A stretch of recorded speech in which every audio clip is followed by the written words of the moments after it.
কুড়িগ্রামে বিএসএফের গুলিতে বাংলাদেশি নিহত।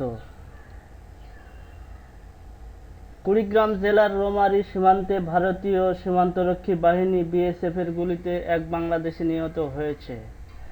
রোববার ভোর আনুমানিক 4টার দিকে পূর্বছাট কড়াইবাড়ি এলাকায় এই ঘটনা ঘটে বলে বিজিবির দাঁতভাঙ্গা বিপিওর কোম্পানি কমান্ডার আব্দুল আজিজ জানান।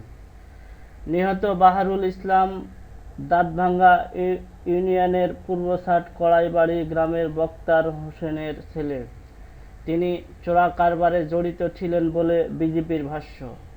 এই ঘটনায় জাকির হোসেন নামে আরেক যুবক আহত হয়েছেন, যিনি বাহারুলের সঙ্গে ছিলেন।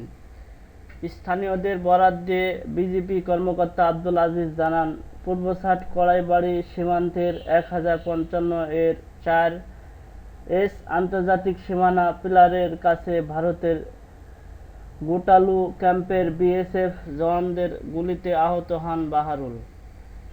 ওই অবস্থায় সে বাড়ির কাছাকাছি এসে মারা যায়। বিষয়টি জানাজানি হলে পরিবারের লোকজন দাঁতভাঙ্গা বিজিবি ক্যাম্পে খবর দেয়। পরে বিজিবি গিয়ে লাশ উদ্ধার করে রৌমারী থানায় হস্তান্তর করে। দাঁতভাঙ্গা ইউনিয়ন পরিষদের চেয়ারম্যান শামসুল হক জানান, বাহারুলের পিঠ দিয়ে গুলি ঢুকে বুক দিয়ে বেরিয়ে যাওয়ার চিহ্ন রয়েছে। বাহারুলের আহত সঙ্গী জাকির হোসেনকে একটি বেসরকারি ক্লিনিকে রেখে চিকিৎসা দেওয়া হচ্ছে। বিজিবি কমান্ডার আব্দুল আজিজ বলেন, বাহারুল ইসলাম চোরা কারবারি দলের সদস্য। চোরাচালানের জন্য ভোর রাতে সীমান্ত পার হয়ে সে গুলিবিদ্ধ হয়।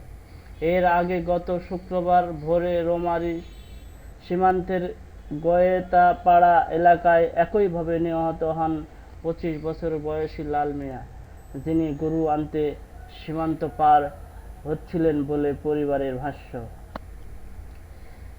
বেশি বেশি খবর পেতে আমাদের চ্যানেলটি শেয়ার, লাইক, কমেন্টস ও সাবস্ক্রাইব করুন। ধন্যবাদ।